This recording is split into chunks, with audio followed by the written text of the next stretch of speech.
And it's time for us to say a very good morning and thank you for your time to Michael Swain, Executive Director for Freedom of Religion South Africa.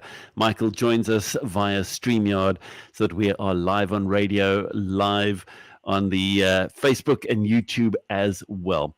Michael, we need to talk about a very important bill that has been proposed by government. And it's an interesting one that we've got to talk about this morning.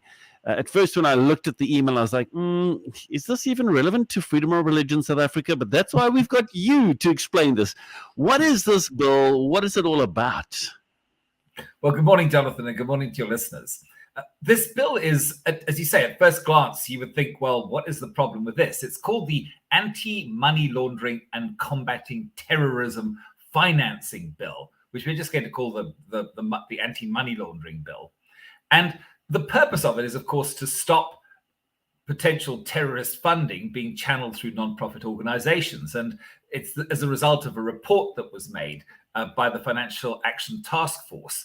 And obviously it has a noble aim, but as always with these things, the devil is in the details. And very often what 4SA does is we pick up the unintended consequences of a piece of legislation or a regulation or whatever it may be.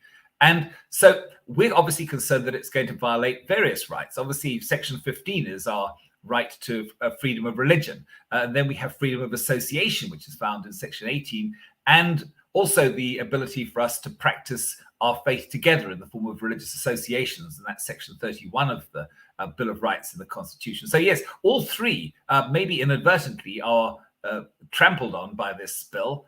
And we obviously need to alert our constituency to this and give them the opportunity to respond while there's still time. So, I mean, as you said, and as we've said, the anti-money laundering, like why would churches need to worry about this? Just tell us about some of the specific concerns that you have with regard to this proposed bill. Well, one of the things that it does, and the main thing that it does, is it proposes making registration as a non-profit organization or an NPO compulsory. And normally what happens in these instances for non-profit organizations is that they don't need to do that. It is not compulsory, but they're going to make it so. And they're going to make it so if you fall within the definition of a non-profit organization as defined by the Act. And that is a trust company or other association of persons established for a public purpose and the income and property of which is not distributable to its members or office bearers except as a reasonable compensation for services rendered. In other words, all churches are going to be caught by this particular definition. And so that will mean, of course, that you will then be compelled to register with the Department of Social Development or face criminal sanctions.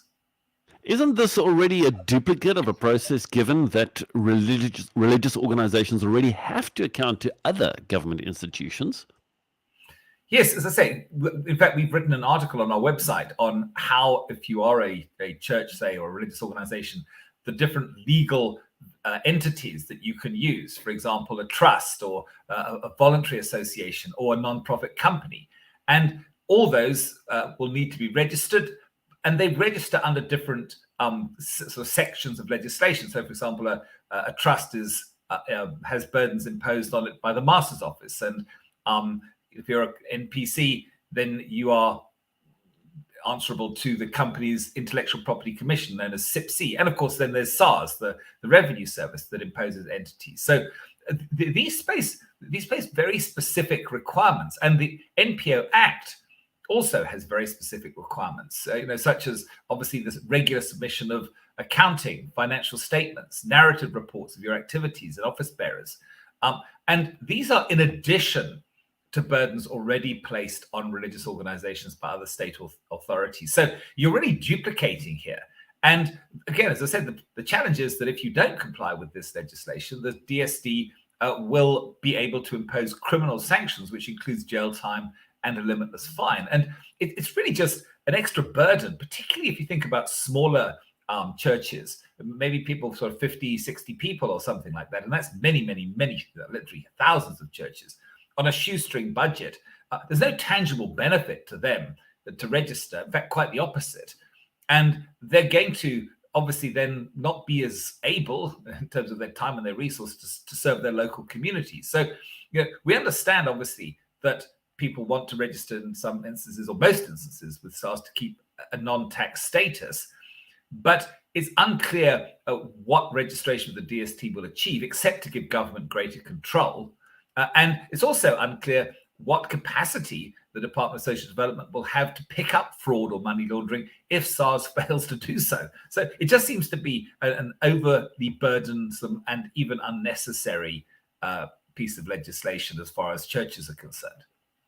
Now, with regard to this bill, there's an opportunity for individuals to make submissions, that being today, 12 noon. How do we go about making submissions, and how do we get more information, especially for church leaders, ministry leaders? Look, the best way is to go onto the 4SA website. That's forsa.org.za. And you'll see right on the homepage in the slider at the top, you can download a submission, a template submission in Word, and you can copy, cut, paste it, put it on your letterhead, change it, say, do what you want with it. And we just put these out there to inform and help people to engage. But it must be, as you say, by 12 noon today. And we do have a couple of videos as well on our website so that you can get a summary of our concerns and also obviously respond in good time. Sure. We need to act quickly, literally just a couple of hours or number of hours before that window of opportunity closes. Michael Swain, Executive Director from Freedom of Religion South Africa.